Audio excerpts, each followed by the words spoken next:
Maniacal is a game where 2 to 5 players take the role of evil supervillains trying to expand their infamy over the course of 3 rounds by being the best at causing mayhem around planet Earth. Maniacal is designed by Hassan Lopez and published by Eagle-Gryphon Games. Each round, players will be doing 3 basic tasks: building up their secret base through a card draft, trying to recruit henchmen into their fold, and then sending those henchmen out to complete contracts to gain money and infamy. During the draft, each player is dealt 5 cards, of which they will end up using 3 by the end of the draft. Each card is a room that can be added to the player's base by paying its cost. Alternatively, the player can discard the card and receive its cost in money instead. Every room has a value in 1 or more attributes that will make it more attractive to potential henchmen during the recruiting phase. Some rooms have additional powers which can be activated during the contracts phase of the round. Once the draft is finished, players move on to the henchman recruiting phase. As each card was built into the player's secret base during the draft, the recruiting attributes of that room were increased on the henchman recruiting track accordingly. Now, during the recruiting phase, 2 of each of those types of henchmen must be hired if possible, starting with the player who has the highest value in that attribute. The 4 types of henchmen are beasts, criminals, scientists, and mystics. Once a henchman is recruited, that employee is yours to do your bidding until you can't pay her, or you fire her at the end of the round, after, of course, you pay her. I guess it's one of the perks of belonging to the Henchmen's Union. Once recruiting is done, players will take actions with a view towards scoring infamy by completing contracts. There are 6 continents on the board which are randomly seeded with contracts at the beginning of each round. There are 3 levels of difficulty: easy, hard, and legendary. During this phase of the round, players will take turns spending action points either to assign henchmen to the contracts, or sometimes having them stay at the base to activate the special powers of rooms located in the base. Before assigning henchmen to a contract, the only information known by the players is the level of difficulty, how many henchmen must be assigned to the contract, what trait is likely to be important in completing that contract, and the location of the contract, which will dictate how many action points or weeks the contract will require.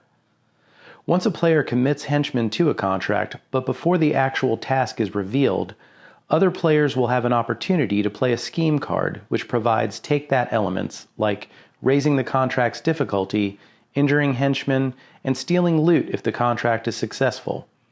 After that, the contract card is flipped over and the contract is attempted. Contracts require a number of successes to be completed. This is dictated by dice rolls. There are 4 types of dice in the game matching each of the 4 henchman types. Each henchman provides a number and type of dice that can be rolled on their behalf. More dice equals more chances for success. Dice that match the contract's favored trait provide even more chance of succeeding. Once the dice pool is assembled, they are rolled. If the number of successes on the dice meets or exceeds the contract's target number, the contract is a success. Rewards are then doled out accordingly. These always include infamy points and money, and sometimes the drawing of scheme cards or power cards. Failed contracts still provide some benefits, but those are much less valuable than successes. They also can cause injuries to your henchmen as well. Injured henchmen must be healed, costing action points, again measured in weeks, in order to go back out on contracts. So, obviously, succeeding is better than failing, but it is not a zero-sum proposition. I guess it is better to fail at being evil than not to have tried being evil at all.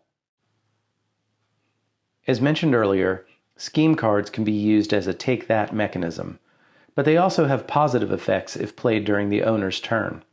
This could be in the form of rerolls or additional actions or similar effects. The power cards provide an additional attribute boost to the henchman who receives the effects. This can provide more dice for future contracts this henchman works on. Once all players have used up their actions, the round ends. Players then pay and refresh their henchmen, fire henchmen, and reseed the board if it's rounds 1 and 2. After round 3, the game ends. Infamy bonuses are given to the players with the most money, and the player with the most total infamy wins. There are a few more rules I didn't touch on, but that gives you the vast majority of what goes on in the game. So, what are my thoughts? First, Maniacal oozes theme. From the whole general concept of getting to play as a supervillain, down to the detailed flavor text on the cards, Maniacal is a theme that catches your attention. And the game lets you do the cool things supervillains do. I mean, who doesn't want to build a cool secret lair, festering with henchmen, waiting to be sent out to do their master's will? Maniacal takes the bird's eye view of the life of a supervillain and executes it very well. Second, the mechanics are intuitive and fit the theme perfectly. Maniacal could have been a 3-hour game if the mechanics had been more convoluted.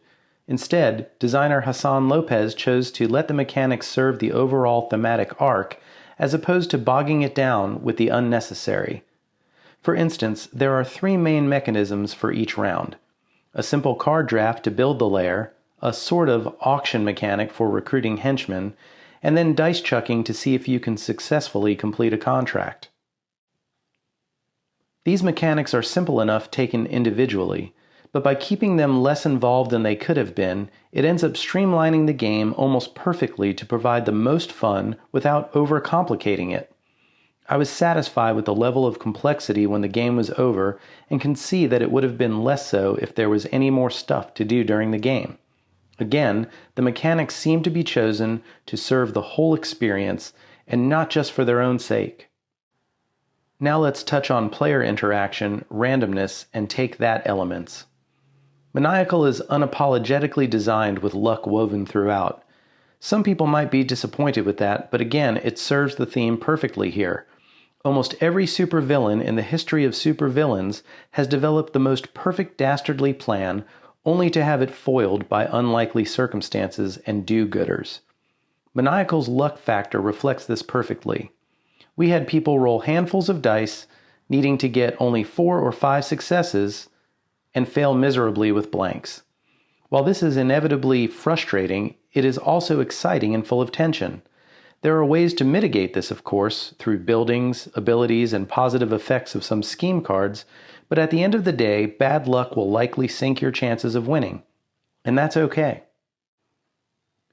Player interaction in Maniacal is moderate, with a little hate drafting, getting to a contract before your opponent, and certainly with some scheme cards providing a sufficient dose of take that. But the game doesn't overdo it. It feels just about right. Sometimes the scheme cards allow players to get second chances, like adding actions or rerolls when they need it the most. But again, those are woven into the game's fabric so well that it is hard to tell exactly where the tables turned. And I think that's a good sign that it was designed well. There's plenty of good and bad to go around. Next, let's talk about fun factor. I give this game a solid very good on a scale of 1 to great, and I'd say the 7.6 on Board Game Geek is spot on and well deserved. It does everything above average, and the overall experience is well beyond the sum of its parts. This game is worth most people's time and deserves some love. Finally, Hassan Lopez is 2 for 2 in my book as a designer, with Maniacal and his one other design that I'm aware of, which is Clockwork Wars. I've spent many hours at a table with Clockwork Wars, and it is one of my all-time favorites, for unabashed in-your-face combat and dickery. I've never had anyone not enjoy it. It is such a great design, and if you haven't taken a look at it, you really should. And that's it. Thanks for watching, and I hope you enjoyed this video. Please like it and subscribe to my channel for more board game content.